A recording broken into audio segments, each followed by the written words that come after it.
Perumpamaan tentang orang Samaria yang baik bisa membantu kita memahami persoalan ini. Yerusalem adalah simbol dari kota yang kudus. Sebaliknya Yeriko adalah simbol dari kota yang terkutuk. Maka orang yang pergi dari Yerusalem ke Yeriko adalah tipologi dari gereja Katolik yang setelah Konsili Vatikan II meninggalkan kekudusannya dengan maksud untuk membuka diri bagi dunia dan ingin menjadi seperti dunia. Lalu apa yang terjadi? Di tengah jalan orang tersebut dirampok dan dipukuli habis-habisan oleh para penyamun, lalu dibiarkan tergeletak sekarat. Itu adalah tipologi gereja Katolik di zaman kita yang tradisi serta kekayaan ajaran imannya sudah dirampok habis-habisan setelah Konsili Vatikan II. Sekarang gereja Katolik yang malang itu sedang terbaring sekarat dalam kemiskinan rohaninya. Lalu dikisahkan ada imam yang turun melalui jalan itu. Turun artinya berjalan dari Yerusalem ke Yeriko. Itu adalah tipologi dari kaum klerus yang mengikuti semangat konsili. Mereka tahu keadaan gereja yang tengah sekarat, tetapi para klerus pengecut itu tidak mau mengambil risiko dan memilih untuk melanjutkan tugas-tugas pastoral serta liturgi rutin mereka. Begitu juga ada orang Lewi yang lewat. Orang Lewi adalah golongan Yahudi yang berhak menjadi imam. Itu adalah tipologi dari orang-orang Katolik yang sejalan pandangannya dengan para klerus konsili. Sama pengecutnya seperti para klerus konsili, mereka juga tidak mau mengambil resiko dan memilih untuk berpaling pergi meninggalkan gereja yang tengah sekarat.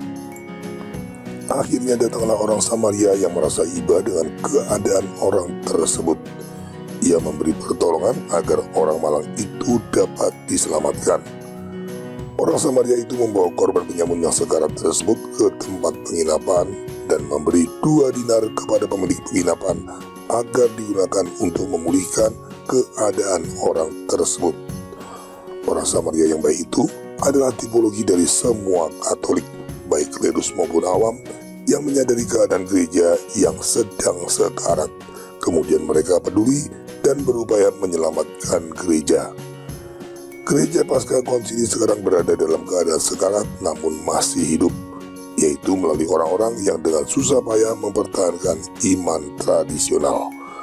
Maka cara untuk menyelamatkan gereja adalah dengan membangkitkan dan menumbuhkan kembali kesetiaan pada iman para rasul yang sejak Konsili Vatikan II terus ditindas. Ini detail yang sering terlewat. Mengapa orang Samaria itu memberikan 2 dinar? Tentu kita masih ingat di malam perjamuan terakhir para murid memberikan 2 pedang dan Tuhan mengatakan cukup. Kita menafsirkan 2 pedang itu sebagai 2 senjata rohani, yaitu doa rosario dan doa Mazmur Yesus. 2 dinar juga mengacu pada doa yang sama. Hanya saja dalam konteks ini keduanya tidak dilihat sebagai senjata rohani, melainkan sebagai harta rohani yang cukup untuk memulihkan gereja kembali dalam kemuliaannya. Seperti pertanyaan Tuhan kita dalam Injil, siapakah di antara ketiga orang ini menurut pendapatmu adalah sesama manusia dari orang yang jatuh ke tangan penyamun itu? Jawab orang itu, orang yang telah menunjukkan belas kasihan kepadanya.